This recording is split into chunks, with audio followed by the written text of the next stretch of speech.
Hi, good evening. If you are seeing this face for the first time, my name is CA Deepti. I make videos on accountancy and economics और आज के video में हम एक accounts का topic पढ़ने वाले हैं how to calculate cost of goods consumed in case of MPO not for profit organization. See, the reason why we calculate cost of goods consumed is because जो NPO गुड्स कंज्यूम कर रही है, like let me take an example. अगर मैं एक hospital की बात करूँ, हॉस्पिटल एक NPO है, उसमें हॉस्पिटल में डेली बेसिस पे गुड्स कंज्यूम होते हैं लाइक मेडिसिन्स. ठीक है, मेडिसिन एक बार पेशेंट को दी, इट्स ओवर, उसका स्टॉक ओवर हो जाता है. तो ये जो हम मेडिसिन दे रहे हैं ये कंज्यूम होते जा रहे हैं, it expense for the hospital. So this expense has to be recorded in the income and expenditure account. NPO का फाइनेंशियल स्टेटमेंट बनती है. NPO के केस में P&L अकाउंट नहीं बनता, इनकम एंड एक्सपेंडिचर अकाउंट बनता है और उसमें सारे एक्सपेंसेस रिकॉर्ड करने ज़रूरी होते हैं. तो अगर हम ये एक्सपेंस मिस आउट कर देंगे तो हमारा इनकम एंड एक्सपेंडिचर का रिजल्ट सही नहीं आएगा. इनकम एंड एक्सपेंडिचर का रिजल्ट क्या आता है? या तो सरप्लस आता है जब NPO के पास सरप्लस फंड्स है, और या डेफिसिट आता है. सरप्लस कब आएगा? जब उसकी इनकम ज़्यादा है एक्सपेंडिचर से, और डेफिसिट कब आएगा? जब एक्सपेंडिचर ज़्यादा है इनकम से. सो बेसिकली करेक्ट सरप्लस और करेक्ट डेफिसिट कैलकुलेट करने के लिए आई नीड टू कैलकुलेट कि कितने गुड्स कंज्यूम हुए हैं, कितना हमने एक्सपेंस इनकर करा है due to consumption of goods. अब इनको कैलकुलेट कैसे करते हैं? How to calculate? जैसे अगर मैं हॉस्पिटल की बात करूँ तो वो जो मेडिसिन कंज्यूम कर रहे हैं उनको कैलकुलेट करने के लिए मुझे मेडिसिन का अकाउंट बनाना पड़ेगा. I will have to make individual separate account. मैं सारे गुड्स का सेपरेट अकाउंट बनाऊंगी. लाइक अगर हॉस्पिटल में स्टेशनरी भी कंज्यूम हो रही है तो स्टेशनरी का एक सेपरेट अकाउंट बनाया जाएगा.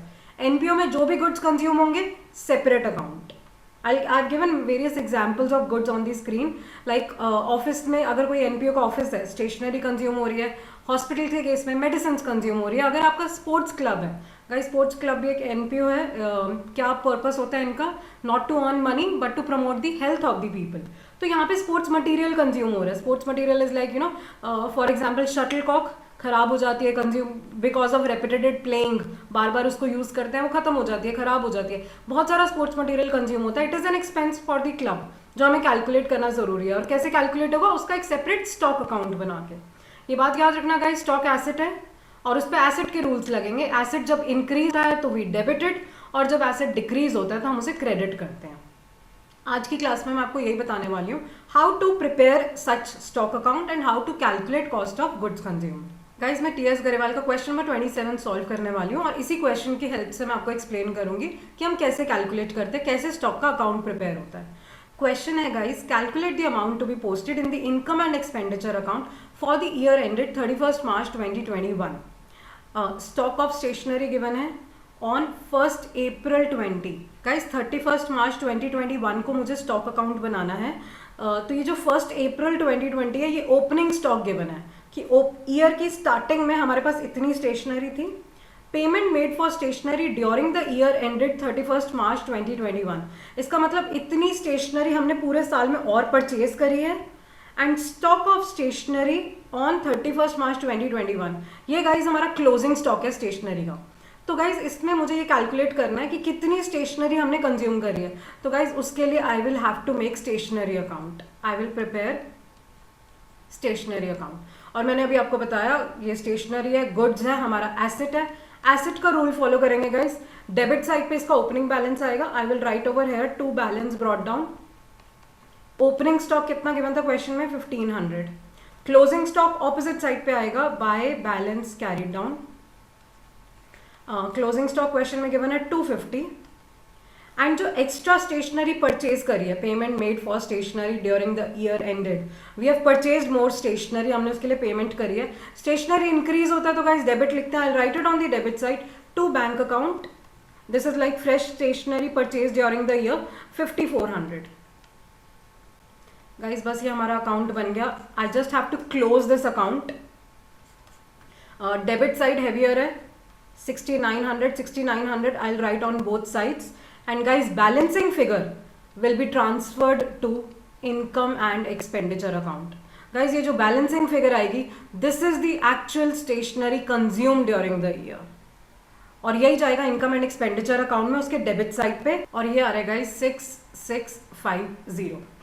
So this is our final answer. This will be transferred to income and expenditure account as stationery consumed. We'll do another question guys. Guys now I am going to do question number 28 of TS Grewal. In fact ये 2020 compartment paper का question है CBSE का. Question है calculate the amount to be posted in the income and expenditure account for the year ended 31 March 2019. ये हमारा year है guys, ये हमारी क्लोजिंग डेट है बेसिकली. तो stock of sports material on 1 April 2018 opening stock given है. Stock of sports material on 31 March 2019 closing stock given है guys. Guys creditors for sports material का मतलब है कि हम क्रेडिट पे परचेज करते हैं. देखो क्रेडिटर्स बुक्स में तभी आते हैं when we make credit purchase. इसका मतलब ये जो एनपीओ है, देखो स्पोर्ट्स मटेरियल परचेज कर रही है, must be a sports club. तो गाइज जो भी ये स्पोर्ट्स क्लब है वो क्रेडिट पे भी परचेज करती है स्टॉक को. मतलब सिर्फ कैश पेमेंट नहीं, क्रेडिट ट्रांजैक्शंस भी करती है. गाइज अगर ऐसा होता है तो हमें क्रेडिटर्स अकाउंट सेपरेट मेंटेन करना पड़ता है. I will tell you how to make. मतलब इस क्वेश्चन में गाइज मैं 2 अकाउंट बनाने वाली हूँ, एक स्पोर्ट्स मटेरियल का और उनके क्रेडिटर्स का अलग अकाउंट बनाऊंगी. They have given me creditors for sports material on 1 April 18 opening creditors given है and they have also given me closing creditors. उसके बाद they are saying payment made to creditors during the year, और पूरे साल में इतनी payment हमने creditors को करी है. Now guys I will make 2 account. One I will make sports material account and side by side I am going to make creditors account. दोनों का लेजर अकाउंट बनाऊंगी. इनफैक्ट क्रेडिटर्स नहीं, I will write creditors for sports material account. Guys I am using short forms. Please exams में short forms are not allowed. Do not use any short forms in your exams. ये SP dot allowed नहीं है. Please write full names. Okay now सबसे पहले stock of sports material given है. Guys sports material asset होता है. Debit side पे opening balance आएगा. To balance brought down how much 10,000. और क्लोजिंग स्टॉक ऑपोजिट साइड आएगा by balance carried down and it is 7,500. Creditors की बात करूं गाइस तो क्रेडिटर्स पे कौन सा रूल लगेगा. क्रेडिटर्स लायबिलिटी होती है, उनका क्रेडिट बैलेंस होता है. तो ओपनिंग बैलेंस आएगा क्रेडिट साइड पे और क्लोजिंग बैलेंस आएगा ऑपोजिट साइड पे. क्वेश्चन में क्रेडिटर्स का ओपनिंग और क्लोजिंग बैलेंस गिवन है. ओपनिंग बैलेंस है 20,000, क्लोजिंग बैलेंस है 22,500.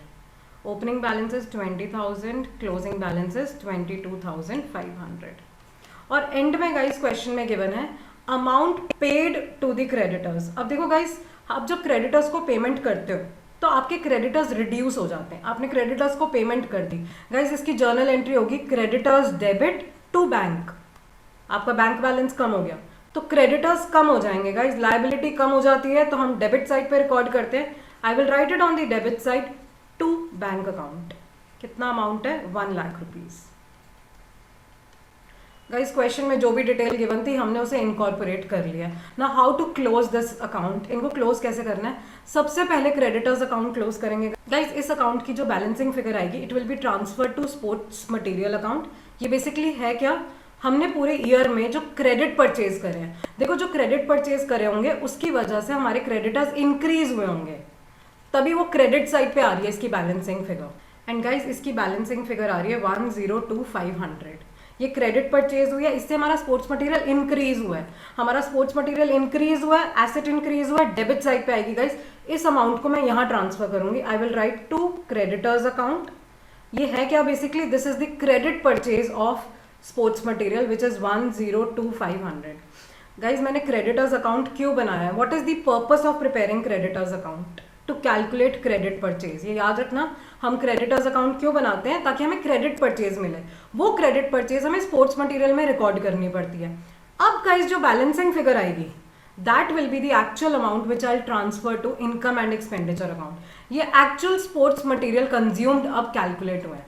गाइस जो मैंने पिछला क्वेश्चन किया था ना, प्रीवियस क्वेश्चन, उसमें देयर वर नो क्रेडिटर्स. उसमें सिर्फ परचेजेस थी, ये कैश परचेजेस थी. I had paid it in cash. But अगर क्रेडिटर्स होते हैं तो आपको क्रेडिटर्स अकाउंट बनाना पड़ता है, क्योंकि उससे हमें क्रेडिट परचेज पता चलती है. सो गाइज इसकी बैलेंसिंग फिगर आ रही है 105,000 and this is our final answer. Question में यही पूछा था कि बताओ कितना अमाउंट इनकम एक्सपेंडिचर अकाउंट में जाएगा. तो 1,05,000 will be transfer to the debit side of income expenditure because it is an expense. Expenses are debited. Guys now I am going to do question number 29 of TS Grewal. ये 2018 sample paper का भी question है CBSE का. Question कह रहे calculate the amount to be posted in the income and expenditure account for the year ended 31 March 2019. So guys ये हमारी closing date होगी. सबसे पहले गिवन है sports material sold during the year. Guys sports material sold, मैं asset का rule लगाऊंगी, asset decrease हो रहा है, क्रेडिट साइड पर आएगा। गाइस इसकी बुक वैल्यू है 50,000 and it has been sold for 56,000। उसके बाद कह रहे हैं अमाउंट पेड टू क्रेडिटर्स, तो गाइस इसका मतलब हमें क्रेडिटर अकाउंट बनाना पड़ेगा। Cash purchases of sports material, guys cash purchases sports material account में आएंगी, क्रेडिटर्स अकाउंट में नहीं आएंगी। क्रेडिटर्स अकाउंट में क्रेडिट परचेज आती है। Then they have given me sports material on 31st March 2018. Guys ये opening balance of sports material है and 31st March 2019 वाला closing stock है। Creditors भी given है guys, opening और closing. So guys हम दो account बनाएंगे, एक sports material का और एक creditors account.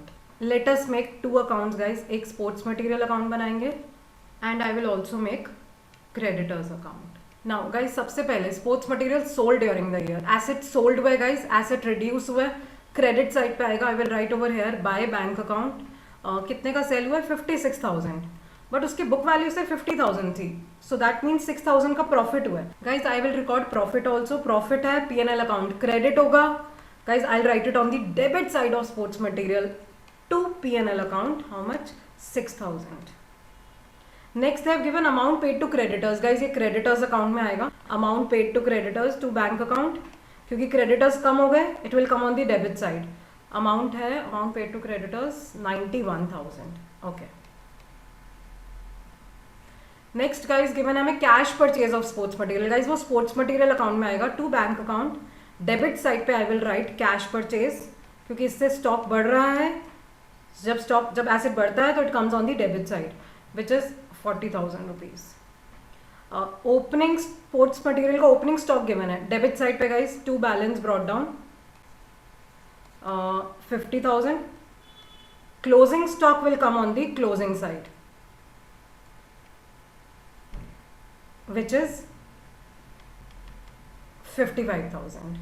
क्रेडिटर्स की बात करी जाए तो गाइस क्रेडिटर्स का opening balance will come on the credit side, क्योंकि लाइबिलिटी है, तो by balance brought down opening balance, and closing balance will come on the opposite side to balance carried down, which is I think 45,000.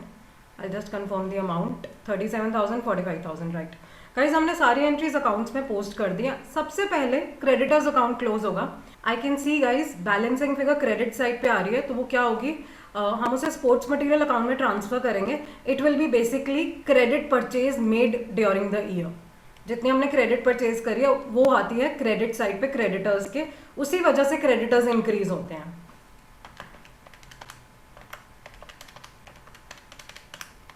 And guys balancing figure आ रही है 99,000। ये कहाँ पे transfer होगी, स्पोर्ट्स मटेरियल अकाउंट में। I will write it over here to creditors account. This is our credit purchase. इसका मतलब गाइज ये एनपीओ दो तरह की परचेजेस करी है। इस एनपीओ ने कैश में भी परचेज करी है एंड क्रेडिट में भी परचेज करी है। गाइज अब हमारा क्रेडिटर अकाउंट क्लोज हो गया।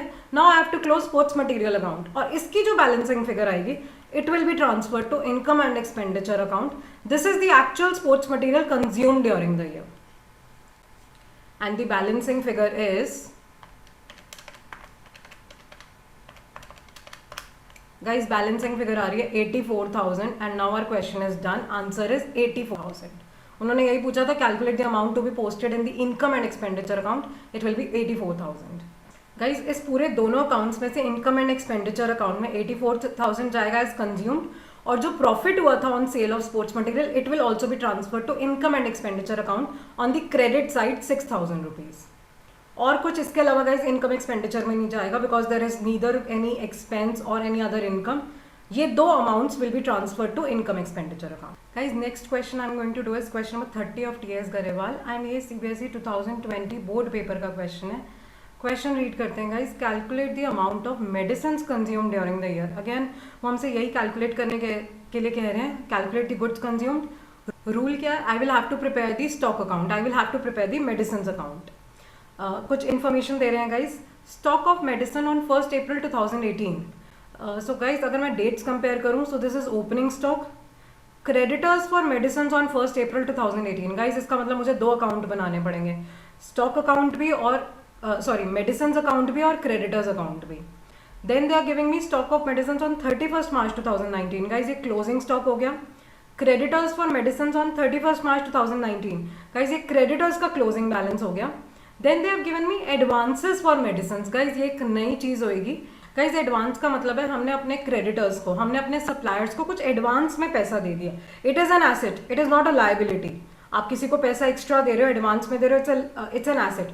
क्रेडिटर्स हमारे लाइबिलिटी होते हैं, बट अगर आप उन्हें एडवांस देंगे it is an asset. Credit purchases भी गिवन है गाइज, कैश परचेजेस भी गिवन है।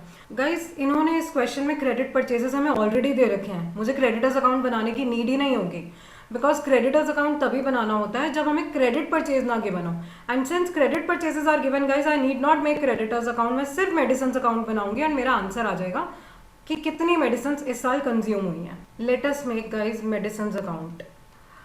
मेडिसिन एसेट है, डेबिट साइड पे इसका ओपनिंग बैलेंस आएगा, टू बैलेंस ब्रॉट डाउन, और क्लोजिंग बैलेंस आएगा ऑपोजिट साइड पे, बाय बैलेंस कैरिड डाउन।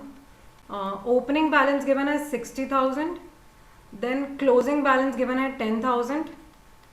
उसके बाद मेडिसिन अकाउंट में क्या क्या आएगा गाइज, जो भी कैश पे परचेज करी है वो भी आएगी, एंड जो क्रेडिट पे परचेज करी है वो भी आएंगी। दोनों टाइप ऑफ परचेजेस आएंगे, बट ये क्रेडिटर्स के नाम से आएंगे, credit purchase. Credit purchase question में गिवन है 2,76,000 एंड कैश परचेज गिवन है 46,500। एंड गाइज हमारा क्वेश्चन हो गया है। जो बैलेंसिंग फिगर आएगी it will be transferred to income and expenditure account, which is guys balancing figure आ रही है 372,500 and please do not use calculator, specially if you are in 12th you are not allowed to use calculator. After 12th अगर आप graduation कर रहे हैं या आप CA स्टूडेंट है then it is allowed, but please I request 12th students do not use calculator. It is a very bad habit, you will not be able to do basic calculations in your board exams. ठीक है, so guys this is our final answer and this will be transfer to the debit of income and expenditure account. I hope guys आज ये topic clear हो गया and आपको accounts बनाने आ गए हैं। जस्ट इन केस अभी भी कोई डाउट है you can always write it in the comment box and I will definitely reply to you. और भी कोई टॉपिक है जो आपको टफ लगता हो, जिस पे आप चाहते हो कि मैं वीडियोज बनाऊँ, तो please do mention that also. Don't forget to like my video, share it with your friends, and also just in case अगर अब तक आपने सब्सक्राइब नहीं करा, please hit that red button subscribe, and also don't forget to hit the bell icon ताकि आपको ऐसी videos और मिलती रहे। I'll see you next time. Thank you so much. Bye bye.